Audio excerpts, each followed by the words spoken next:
Hibrid avtomobillərə vergi güzəştlərinin ləğvinə 2 aydan az vaxt qalıb. Ancaq indidən ikinci əl nəqliyyat vasitələrinin qiymətində artım müşahidə edilir. Bahalaşan həm də ehtiyat hissələridir. Sürücülər deyirlər ki, son bir ayda həm detalların, həm də mühərrik yağlarının qiymətində artım hiss olunur. Son günlərdə qiymət artımı çox olur. Mən nəqliyyat vasitələrini alıb satıram neçə vaxtdır, dövrdür.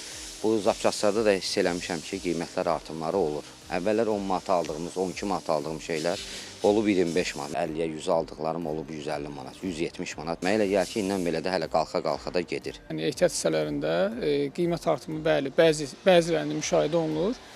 Hansı ki, bu əsasən də bu yeni olan deməli avadanlıqların qiymətində. Məsəl üçün öncə dəyişdiyim yağın ümumi dəyəri filtr ilə birlikdə 80 manat idisə, artıq bu gün o 100 manat, 120 manat civarında dəyişir. Avtomobil ustası Ruslan Əliyevin sözlərinə görə buraxılış ili köhnə olan nəqliyyat vasitələrinə aid detalların qiyməti təqribən 10%-ə qədər artıb. Həmçinin hibrid avtomobillərin ehtiyat hissələrində də bahalaşma müşahidə edilir. Elektromobillərdə isə qiymətlər dəyişməz olaraq qalır. 10 il bundan qabaq istehsal olunan avtomobildir. Təbii ki, onların gəlişi bizim ölkəmizə uyğun olmur deyə o detalların qiymətində təbii ki, artımlar olur. Elə detallar var ki, biz məsəl üçün topdan onu alırdıq, tutalım ki, 50 manata.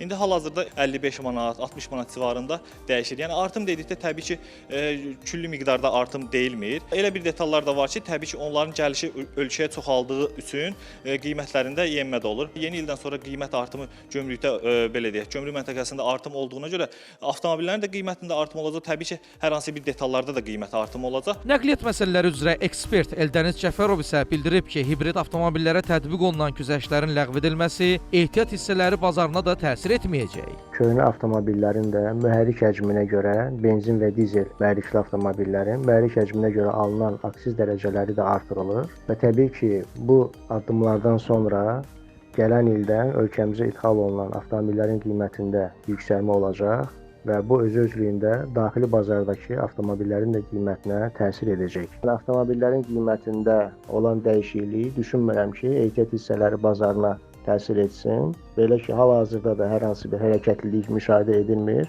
Ekspertin fikri sürücü və ustaların söylədikləri ilə ziddiyyət təşkil etsə də, real mənzərə narahat edicidir. Belə ki, əgər ehtiyat hissələrinin satış qiymətləri ciddi şəkildə artarsa, bu öz növbəsində usta xidmət ödənişlərinin, amortizasiya xərclərinin yüksəlməsinə səbəb olacaq. Xələf Xələfov, Namiq Hüsiyev, Ayaz Süleyman Soy, Xəbər Ertəsi.